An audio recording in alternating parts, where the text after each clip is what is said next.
What's up? Welcome back to the Metal Ed Car Show. So ever since Bruce Dickinson started his Mandrake Project tour, he did hint at the idea of coming back to North America in 2025. And at the time we're recording this video, Bruce Dickinson announced yesterday that he'd be playing at Rocklahoma on August 31st.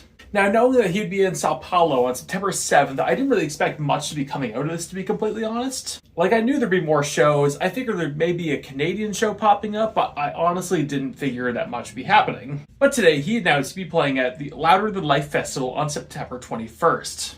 Which means we're getting a North American Bruce Dickinson tour this fall. Now, yes, there's only a couple dates announced, I get it, but he's already said there's going to be more dates to come, and Bruce Dickinson isn't someone to really half-ass things. Last year, Bruce Dickinson did 90 shows between Bruce Dickinson and Iron Maiden, and honestly, I don't think he has any intentions of slowing down. So today, we're going to be looking into what to expect from the North American leg of the Mandrake Project Tour. We're going to start off with where is he going to be playing. Well, primarily, I believe this can be a fair bit of America and a bit of Canada. But I figure we're probably going to be seeing, at most, Quebec City, Montreal, Toronto, maybe Calgary, maybe Edmonton, and Vancouver, at most for Canada. And for America, I think we're going to be seeing a respectable tour. I frankly don't know the major American cities like I do with Canada, but we already know he's going to be in Oklahoma. We already know he's going to be in Kansas. It's more than likely he's going to go back to LA, go to Texas, go to New York, go to South Carolina, probably Florida, and everything in between. North Dakota, sorry, but you're probably not getting a show.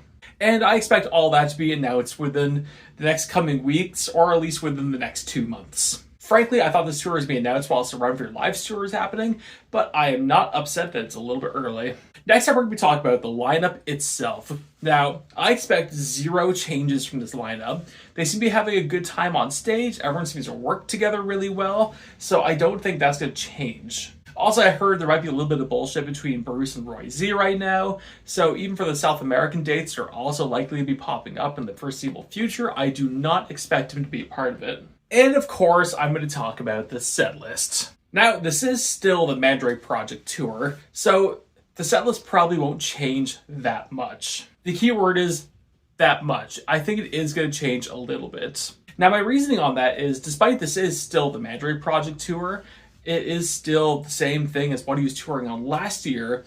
That setlist was geared towards Roy Z being the band. So originally, all they wanted to do was songs from albums that Roy Z was a part of in the first place. That means songs from Tattooed Millionaire, Skunkworks, and some of the newer stuff like Silver Wings wouldn't be played. But that is now different. So what do I think is going to happen? Well, I think Bruce is still going to play the hits. Bruce knows the crowd's going to love that. And despite Bruce did play 3 California shows last year, he hasn't really done a North American tour in almost 25 years. Almost 30 years, actually. I know for Canada, the last time he was here was the Chemical Wedding Tour.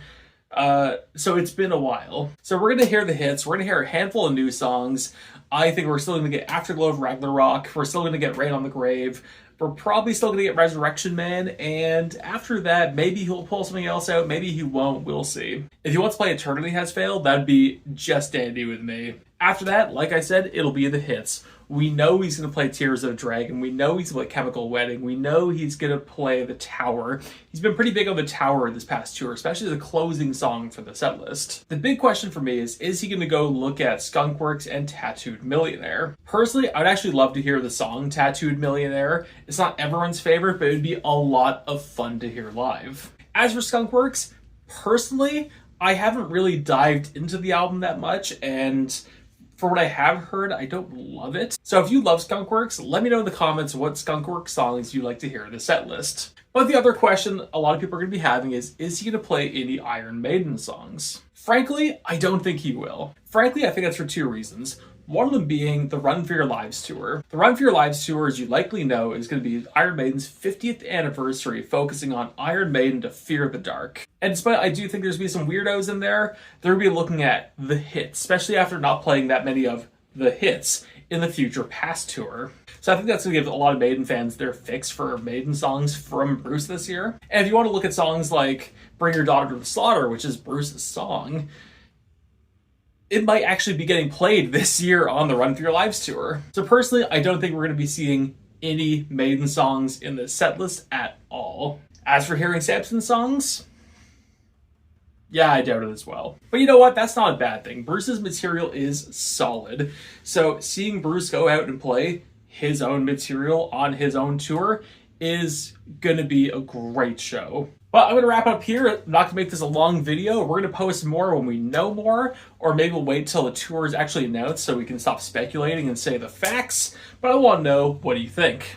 I want to know, A, where are you hoping to see Bruce Dickinson this year in North America? And B, what songs do you want to see Bruce do live? Let me know in the comments. Thank you all so much for watching. Like, subscribe if you enjoyed the view scene. I tend to post a couple times a week, and I'll see you later.